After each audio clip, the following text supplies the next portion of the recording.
നീ രാത്രി കാലങ്ങളിൽ തോണ്ടാൻ വന്നപ്പോ ഞാനതിന് നിന്ന് തന്നില്ല.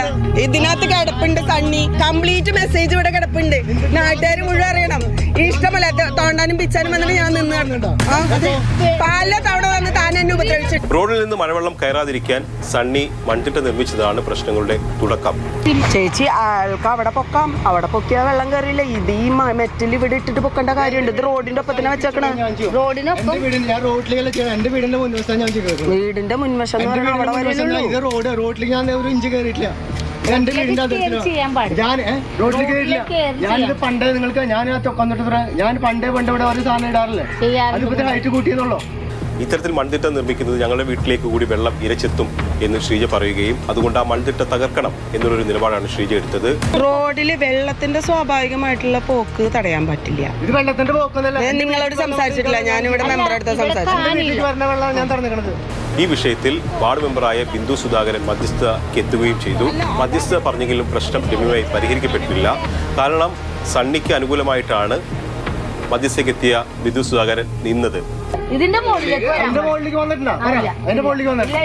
അല്ല, ഇവിടെ ഗ്യാപ്പ് വരണ്ടേ? അപ്പോ ഇവിടെ ഒരു ഗ്യാപ്പും വരണമെന്നില്ല, ചേർത്ത് ചെയ്യാം. അപ്പൊ ഞാനിഞ്ഞി ഇവിടെ എന്താ ചെയ്യേണ്ടത്? ഇതിൽ കൂടുതലൊന്നും നിങ്ങൾക്ക് പറയാനില്ലല്ലോ ഇനി. ഇതിനുശേഷം പരാതിക്കാരിയായ ശ്രീജ സണ്ണിക്കെതിരെ ഗുരുതര വ്യക്തിപരമായിട്ടുള്ള ആരോപണങ്ങൾ കൂടി ഉന്നയിച്ചു. ഈ ആരോപണത്തെ തുടർന്നാണ് പ്രകോപിതനായ സണ്ണി കയ്യിലുണ്ടായിരുന്ന ഇരുമ്പ് ചൂലെടുത്ത് ആക്രമിച്ചത്.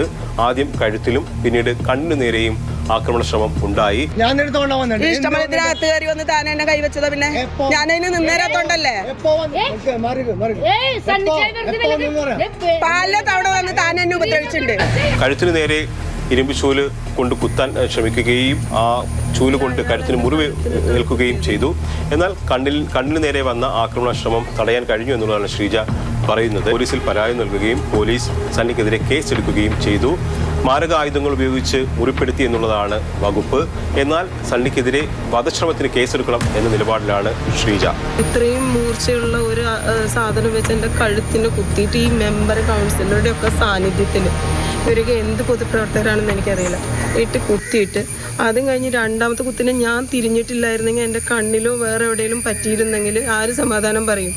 ഞാൻ മരിച്ചു പോകുന്ന രീതിയിൽ അയാൾ അത്രയും മൂക്കിലാണ് അത് കുത്തിയിട്ടുള്ളത്. നിങ്ങൾക്ക് ആ വീഡിയോ കണ്ടാൽ തന്നെ മനസ്സിലാവും. ആ രണ്ടാമത്തെ കുത്ത് എൻ്റെ കയ്യിൽ നിന്ന് അപ്പോഴേക്കും ഫോണ് തെറിച്ചു പോയി. പല തവണ വന്ന് താൻ എന്നെ ഉപദ്രവിച്ചു. സണ്ണിക്കെതിരെ വധശ്രമത്തിന് കേസെടുക്കാതിരിക്കുന്നു എന്നുള്ളതാണ് ശ്രീജയുടെ ആരോപണം.